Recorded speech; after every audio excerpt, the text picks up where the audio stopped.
Nigeria's plan of achieving economic sustainability is currently challenged by the spate of regional crises and conflicts raging in the country. From the Boko Haram Insurgency in the northeast to the Militancy in the Niger-Delta, the adverse impact on the nation is far-reaching. At the 22nd Nigeria Economic Summit, stakeholders discussed and proffered solutions to mitigating the conflicts. Mr. Fola Adiola of the International Crisis Group made a clarion call to the private sector players to mobilize efforts in tackling the crisis. We, the business people, economists, leaders, and strategists are not ones to be daunted by obstacles or cowed into submission by crisis or conflict. We are not known to be risk-averse when the return on our investment depends on stepping up to the plate. So, let us, the business community, take courage in both hands. Let us be enterprising, innovative, and entrepreneurial in finding answers made in Nigeria to overcome the challenges of our time. Let us work with the public sector, third sector, and communities at large to develop sustainable solutions to prevent crises and conflict from reoccurring, whilst also dealing decisively with the consequences of our past.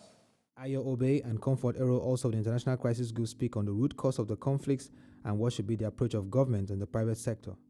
On the issue of the root causes of conflict, we find that the world over, actually, there are two main issues. The first is inequality, and there are widening levels of inequality in the world. And in Nigeria, we also have widening levels of inequality. And whilst in some parts of the world, widening inequality has led to feelings of inadequacy and discontent, the level from which our own inequality starts is a level of poverty. So we have that as a problem. And then the other one, of course, is the perception of unfairness, inequality. The word that we use a lot in Nigeria is marginalization. So those are two of the main causes of conflict in the country. And I think that when we look at the issue of inequality as regards the actual inequality, poverty, definitely we can see that there's a role for every sector of society, but particularly the private sector that is going to create jobs and give people work. 250 years ago, Dr. Samuel Johnson said that there are few ways in which a man can be more innocently employed than in getting money. And I'm a big believer in that, because we talk about our rising youth population. It ought to be a huge resource for us, but we are faced, as Fola said, with 50%, perhaps 50% unemployment, and then we talk about underemployment.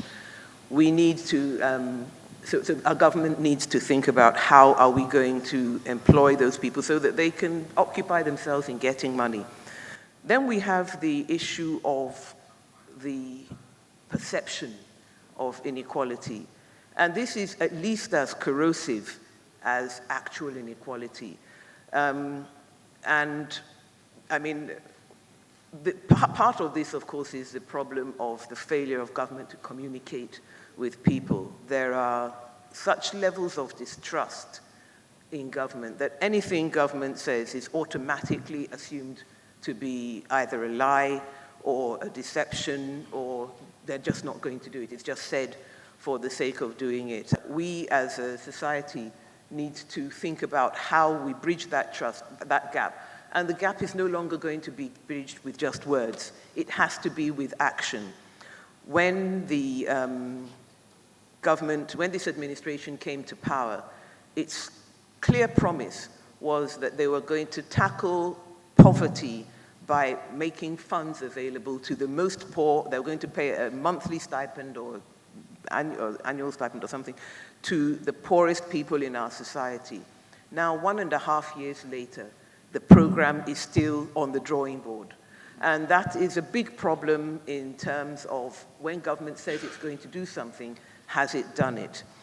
When it comes to the issue of perceptions of inequality, we see the results when, for example, We have people talking about, we want to leave Nigeria. We've talked about the Niger-Delta, which has blossomed from a situation where we had a small, moderate group of Ogonis talking about their need to survive and the complaint about the environmental situation.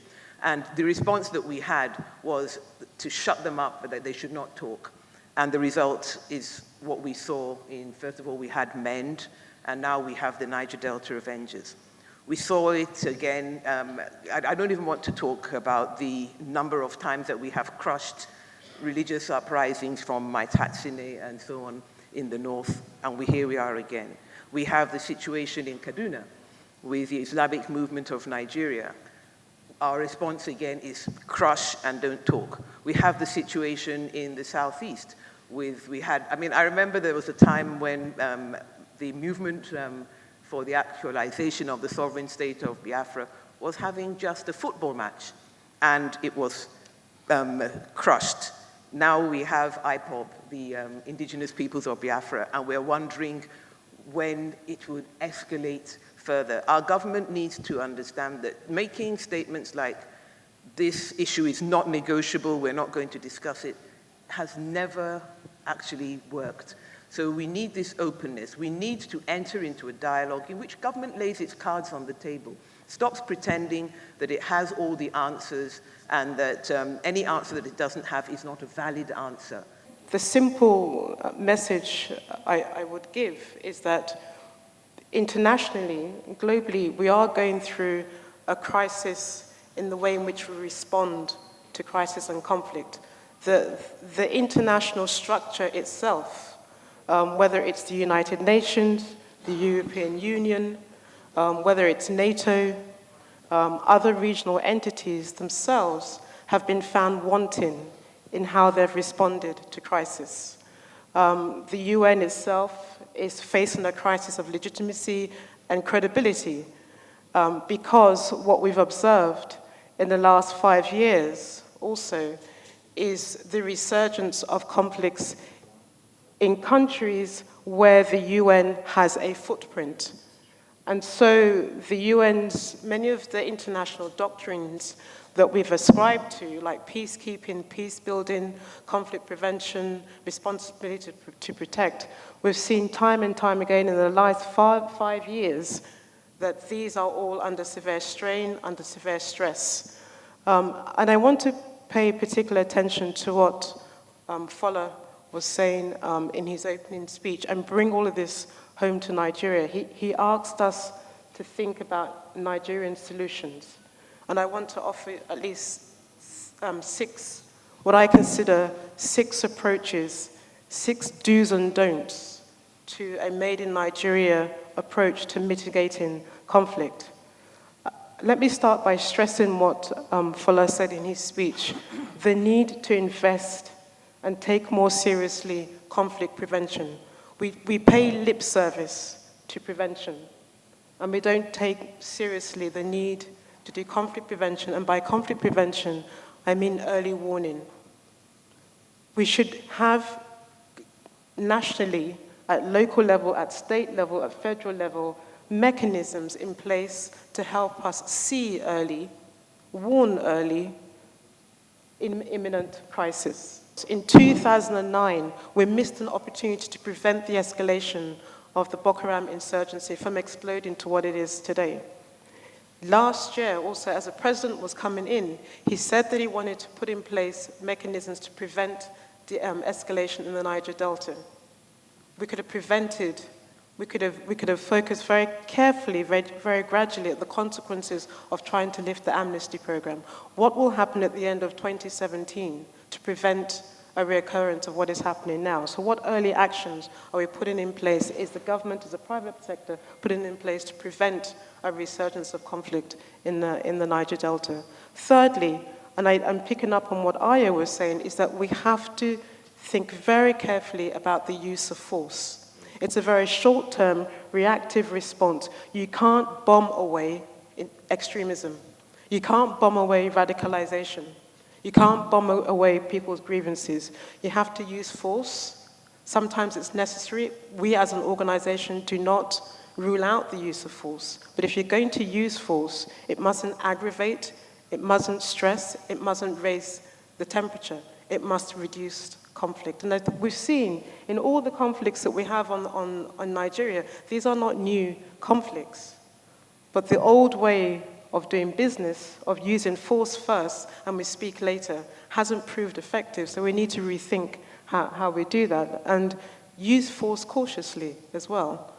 And I think that the fourth point is that you can't use force alone. It must be accompanied with a very comprehensive approach to resolving the conflict. So dialogue and talking must be taken seriously. It's very contradictory to say one day that we are going to dialogue with the Niger-Delta militants, but at the same time threaten to use force.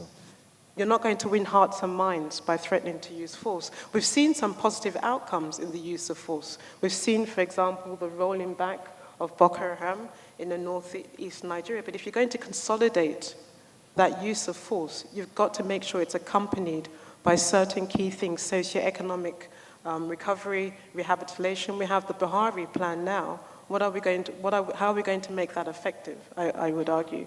And I think fourth, tied to that, is to really emphasize the heart of what Fola was saying in his presentation. We have, I think, denied the gravity of the humanitarian crisis in the Northeast. It's not just a Nigeria problem anymore, it's spilled into the region. The Lake Chad Basin now is the home to 2 million IDPs and refugees from Nigeria, also Niger, Chad, and Cameroon. So we have to deal with that crisis. And finally, I think tied to that is what Fola was saying, is the need to accommodate the need for the private sector to be part of that strategy. It's not government alone that must pursue this. It's a joint national effort. And finally, I think at the heart of any strategy must be how you communicate and communicate effectively. There is no way a nation's economy can grow inclusively if the scale of crisis ravaging some of the regions continue. The onus is on all critical stakeholders to act swiftly, and the time is now.